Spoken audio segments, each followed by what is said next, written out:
Regional ring రోడ్డుకి నిధులు రానివ్వరు. మీరు తెలంగాణ బిడ్డ కాదా? మీరు అడుగు అడుగున అడ్డుకుంటా ఉన్నారు. అభివృద్ధి చేయరు, చేస్తున్న కాంగ్రెస్ ప్రభుత్వం నిందిస్తూ ఉంటారు. తెలంగాణ ప్రజలు ఇప్పుడు కానీ భవిష్యత్తులో కానీ కిషన్ రెడ్డి గారికి ఒక్క ఛాన్స్ ఇచ్చే సమస్య లేదు. పనితనం ఉన్నవాడిని, పని చేసేవాడిని ఆదరిస్తారు తెలంగాణ ప్రజలు. ఆ దశగానే రాజకీయాలు ఉంటాయి. తెలంగాణలో ఛాన్స్ కావాలని అడిగే ముందు మీరు తెలంగాణకి ఏం చేశారో స్పష్టత ఇవ్వాల్సిన అవసరం ఉన్నది. Thank you.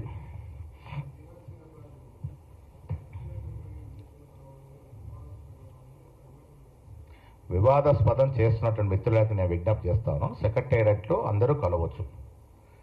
ఒక టీవీలో చెప్తా ఉన్నాడు, సీఎం చైర్లో కూర్చున్నట రివ్యూ చేసిందట. అర్థం ఉండాలి. వీడియోలు రిలీజ్ చేసే ముందు కొంత జర్నలిజం విలువలు పాటిస్తే మంచిదని మీ అందరూ విజ్ఞప్తి చేస్తూ ఉన్నాను. నేను కూడా ఉన్నాను ఆ సమావేశంలో. బట్టి గారి ఛాంబర్కి పోయినాము. యాంటీ రూమ్లో బట్టి గారు, పొంగులేటి శ్రీనివాసరెడ్డి గారు, శ్రీధరబాబు గారితో నేను, మీనాక్షి గారు, వంశేందర్ గారు, ఇంకిద్దరు సోషల్ యాక్టివిస్ట్ కలిసినాము. ప్రభుత్వ వాదన విన్నాము. 400 ఎకరాలు ఏం చదివించుకున్నారు, ఎందుకు చదివించుకున్నారు అవన్నీ విన్నాము. తర్వాత ప్రజలు చెప్పే వాదనలు వింటానని ఆవిడ గచ్చిబౌలి స్టేడియంలో స్టూడెంట్, ఆ రోజు గాంధీ భవన్లో నేను, మీనాక్షి గారు ఇక్కడ కూడా విన్నాం. ఎన్ఎస్ఐ మా బిందులో చెప్పినటువంటి మాటలు విన్నాం. వారు ఏ రకంగా రిక్వెస్ట్ చేస్తున్నారు విన్నాం. ఎస్, ప్రజాస్వామ్యంలో ప్రభుత్వం మాదైనా మేము ప్రజలు ఇచ్చే సూచనలు సలహాలు వింటా ఉన్నామంటే ప్రజాస్వామ్యమా కాదా? పోయిన కేసీఆర్ ప్రభుత్వం ఎలాంటిది ఉండేనా? ఎన్ని ఎకరాలు బుల్డోజ్ చేశారండి, ఎన్ని వేల ఎకరాలు బుల్డోజ్ చేశారు హైదరాబాద్లో. ఇదే కిషన్ రెడ్డి, ఇదే లక్ష్మణ్, ఇదే సంజయ్ గారు నోర్లు మూతలు పడలేదు. అప్పుడు ఇవాళ మాట్లాడుతూ ఉన్నారు. మాది ప్రజాస్వామ్యం కాబట్టి వినడానికి వచ్చింది మీనాక్షి నటరాజన్ గారు. వింటా ఉన్నాం, ఏం చేయాలో అలా ఆలోచిస్తూ ఉన్నాం. ఇవాళ ప్రస్తుతం కోర్టులో ఉంది అది.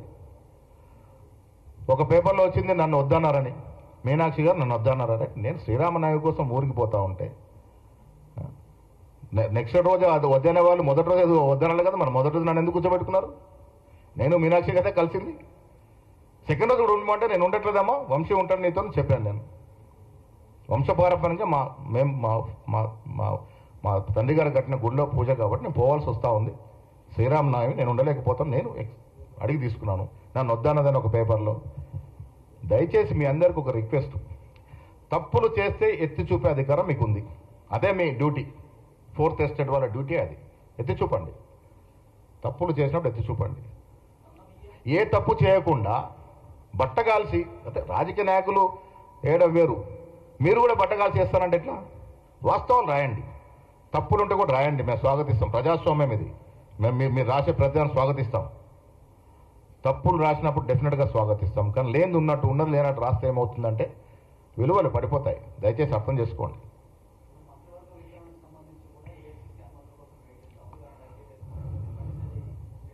అంటే ఇది జనరల్ ప్రక్రియ అండి. మాది రీజనల్ పార్టీ కాదు. మాదేమన్నా టీఆర్ఎస్ పార్టీ అన్ని ఫామ్ హౌస్లో నిర్ణయాలు అవడానికి. ఇది జాతీయ పార్టీ. ఏ నిర్ణయం తీసుకున్న జాతీయ కోణంలో ఆలోచించాలి, రాష్ట్ర కోణంలో ఆలోచించాలి. అన్నీ ఆలోచిస్తే చేసుకుంటాము. జాతీయ పార్టీ కదా మాది. జాతీయ నాయకుడు ఉంటాడు, మాకు జాతీయ అధ్యక్షుడు ఉంటాడు, జాతీయ మాకు యువ నాయకుడు ఉన్నాడు. అంత సమిష్టి కలిసి నిర్ణయం చేసుకుంటాం. నేను మళ్ళీ అడుగుతా ఉన్నాను, వాళ్ళు మాట్లాడే ముందు వాళ్ళ వెనుక వీపు చూసుకోవాలి కదా. బండి సంజయ్ గారు అమిత్ షా కాదని టిఫిన్ కూడా చేసే పరిస్థితి ఉంటుందో పొద్దున? అక్కడ మెసేజ్ వస్తేనే టిఫిన్ కూర్చుంటాడు, మెసేజ్ వరకు వెయిట్ చేస్తూ ఉంటాడు పాపం. మెసేజ్ రాగానే ఎస్ యూ గో ఎట్ అంటే తప్పుడు తింటాడు. అది పరిస్థితి వాళ్ళది. వాళ్ళు మా గురించి మాట్లాడితే ఎట్లా?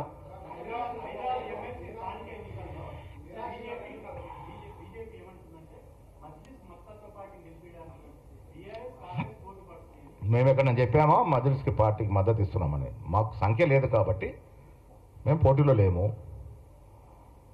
మాకు సంఖ్య లేదు కాబట్టి మేము పోటీలో లేము. మేము ఇంకా దాని మీద నిర్ణయమే తీసుకోలేదు మద్దతు విషయంలో. వారికి వారే ఊహించుకొని మాట్లాడుకుంటే ఎట్లా? వాళ్ళు ఏ మద్దతు ఉందని, ఏ మద్దతు దొరుకుతుందని మద్దతు సంఖ్య లేకుండా ఇలా నామినేషన్ వేశారు. ఇది తొండితనం కాదా? సంఖ్య లేకుండా ఎట్లా నామినేషన్ వేశారు? ఎవరు మద్దతు తీసుకొని గెలుస్తాం అనుకుంటున్నారు? వాళ్ళు జవాబు చెప్పాలి ఫస్ట్. మాకు సంఖ్య లేదు. సంఖ్య లేదు కాబట్టి మేము ఇలా పోటీలో లేము.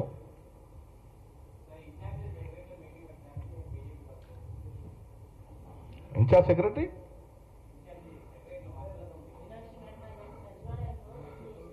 రివ్యూ అదే అక్కడే మీరు దాన్ని అర్థం చేసుకోవాల్సిందంటే ఇన్ఛార్జ్ సబ్ కమిటీ ఏదైతే ముఖ్యమంత్రి గారు వేసినారో వారిని కలిసి SU 400 ఎకరాల విషయంలో వారు ఏం చెప్తారో వినడానికి సెక్రటరీ పోయినాము. It's not at all A review meeting. బట్టి గారు ఛాంబర్లో యాంటీరూమ్లో కలిసి చెప్పడం జరిగింది. వారు ఇచ్చే వివరణ వారు మంత్రి వారు ఇచ్చారు. ఏ రకంగా ఇది జరిగింది, ఎప్పటి నుంచి ల్యాండ్ ఎట్లా ఉంది, ఇది అసలు ల్యాండ్ చంద్రబాబు నాయుడు గారు IMG భారత్కి ఇస్తే ఆనాడు రాజశేఖర రెడ్డి గారు దాన్ని రద్దు చేశారు. తర్వాత కోర్టుకు పోయిన ధర్మేలా అది ఇవాళ ప్రభుత్వానికి ఏ రకంగా వచ్చింది ఇవన్నీ చెప్పడం జరిగింది. మీనాక్షి నటరాజన్ గారు వారి వాదన విన్నారు, స్టూడెంట్స్ యొక్క వాదన విన్నారు, సివిల్ సొసైటీస్ యొక్క వాదన విన్నారు. ప్రజాస్వామ్యం నమ్ముకునే పార్టీ కాబట్టి అందరి వాదనలు వింటాము కూడా.